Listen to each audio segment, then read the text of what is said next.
Alors, ce Grand Prix de Singapour, on était totalement dans le thème de Singapour. Une météo capricieuse, des abandons en veux-tu en voilà, des erreurs de pilotage, même de pilotes dont on s'attendait le moins. Bref, on ne peut pas faire plus singapourien. On se dirige désormais vers Suzuka. On ne s'est pas rendu depuis 2019. Covid, tu connais, il y a pas mal de choses à dire. C'est parti.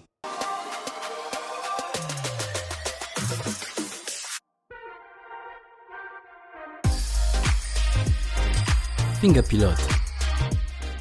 Avant de parler du temple de l'automobile d'Orient, il faut quand même qu'on débriefe ce Grand Prix de Singapour. Comme Monaco, on ne peut pas évoquer la course à Singapour sans parler de la séance qualificative. Tu as capté, les dépassements sont très difficiles. Et cette séance de qualification ne nous a pas déçus au vu des conditions piégeuses d'une piste séchante qui donnait la part belle au pilotage. On a vu des voitures flirter avec les murs et les vieux lions comme Alonso et Hamilton ont rugi pour montrer à la jeunesse qu'ils en ont encore. Finalement, c'est Leclerc qui s'élance de la pole devant un Pérez qui était passé sous les radars jusqu'à la Q3, suivi de Lewis Hamilton. Max, qui avait une première balle de match au championnat, ne s'était lancé qu'en 8e position à cause d'un souci de carburant. La course, alors, on va dire que ça a mis du temps à s'emballer. J'ai presque failli m'endormir sur le canapé. Déjà parce que le départ a été retardé de plus d'une heure et qu'une fois la course démarrée, avec la pluie, c'était plutôt compliqué de dépasser ce tracé.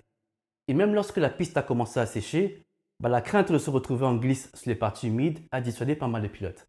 Mais bon, il y a toujours quelques courageux qui ont tenté et qui ont payé le prix. N'est-ce pas les champions? Lewis et Max. Finalement, le spectacle s'est plutôt axé sur les incidents, les abandons, les erreurs des uns et des autres, plutôt que de la bataille en piste. Au final, c'est Sergio Pérez, auteur d'un excellent départ et d'une conduite presque parfaite, qui s'impose devant les deux Ferrari de Charles et de Carlos. À croire que lorsque la numéro 1 n'est pas là, c'est la numéro 11 qui répond présente. En parlant de la numéro 1, Max, auteur d'un Grand Prix assez compliqué où il avouera n'avoir pris aucun plaisir, ne finit que 7e et devra donc repousser son second sacre pour plus tard. Les bonnes opérations sont surtout côté constructeur. Alpine, qui ne veut définitivement pas finir P4, a encore permis à McLaren de repasser devant au championnat en enchaînant un deuxième zéro pointé après Monza. Il faut bien sûr saluer la P4 et la P5 des deux pilotes de McLaren qui ont su garder leur voiture sur la piste et profiter d'une safety car tombée à pic. Dites-moi en commentaire ce que vous pensez de cette bataille qui dure depuis le début de la saison. Est-ce que Alpine va réussir à offrir cette P4 à McLaren? Les autres vainqueurs sont Aston Martin qui récolte 12 points d'un coup alors que l'écurie ne scorait que 1,5 points en moyenne par course. Sacré braquage avec Stroll qui confirme sa bonne forme de deuxième moitié de saison. Ferrari donne également une sacrée gifle à Mercedes avec un 33-2 et fait un mini break décisif dans la course à la P2. Je ne reviendrai pas sur la direction de course qui repousse systématiquement les enquêtes pour la victoire à la fin de la course. J'ai déjà fait une vidéo à ce sujet où j'évoquais le cas de la sécurité que je vous invite à regarder. Et si vous êtes sage, je ferai également une autre vidéo sur les fameux Incidents will be investigated after the race, dont on n'en peut plus. Mais bon, c'est pas tout, mon Grand Prix cette semaine, n'est-ce pas?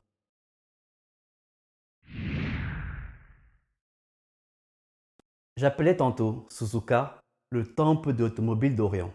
Eh ben oui, si on a Indianapolis et Laguna Seca en Amérique, Monaco et Spa en Europe, Suzuka est le bijou de la Formule 1 en Asie. Un tracé mythique, les S de Suzuka, Spoon tenant son nom de sa forme en cuillère, virage à 180 degrés interminable, avec une vitesse moyenne de passage en courbe de 200 km/h. L'impressionnant 130 R à fond ou à une main, comme Leclerc en 2019, qui se prend à 315 km/h et tenter un dépassement relève de la témérité. DG plein la figure ce circuit. Les pilotes en raffolent. Mais sportivement, qu'est-ce qui nous attend? Eh ben, définitivement, Orcos peut égaler le record des 9 victoires consécutives en une saison détenue par Sébastien Vettel. Max a encore un championnat à gagner et un record à égaler de 13 victoires en une saison. Il en est à 11. Pour que le titre soit plié au Japon, il faudrait que Max inscrive 6 points de plus que Charles et 8 points de plus que Pérez. Pour éviter toute opération mathématique, je vous ai simplifié le plateau. Si Max gagne avec le point du meilleur tour, il est sacré champion. Et avec un moteur Honda sur les terres Honda, ce serait boucler la boucle. Mercedes ne nous a pas habitués à deux choses cette saison.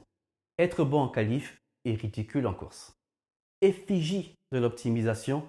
Les pilotes, mais également les écuries, ont été excellents en qualif, mais totalement en roue libre comme finger pilote pendant la course.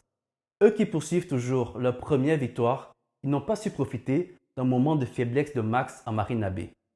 Ils auront sûrement à cœur de rectifier cela au Japon et de remettre un peu de pression sur Ferrari, mais à quel point, au vu de la débâcle. Tiens, en parlant de Ferrari, avec la victoire de Pérez à Singapour, Charles va revenir à 2 points pour la lutte du titre honorifique de vice-champion. Charles sera sûrement inspiré au Japon. Et en plus, parce qu'on est chez Honda. Et là, vous vous dites, pourquoi est-ce qu'il nous parle de Charles et de Honda? Eh bien, parce qu'on aime gagner lorsque le rival est à domicile. On aime appuyer là où ça fait mal.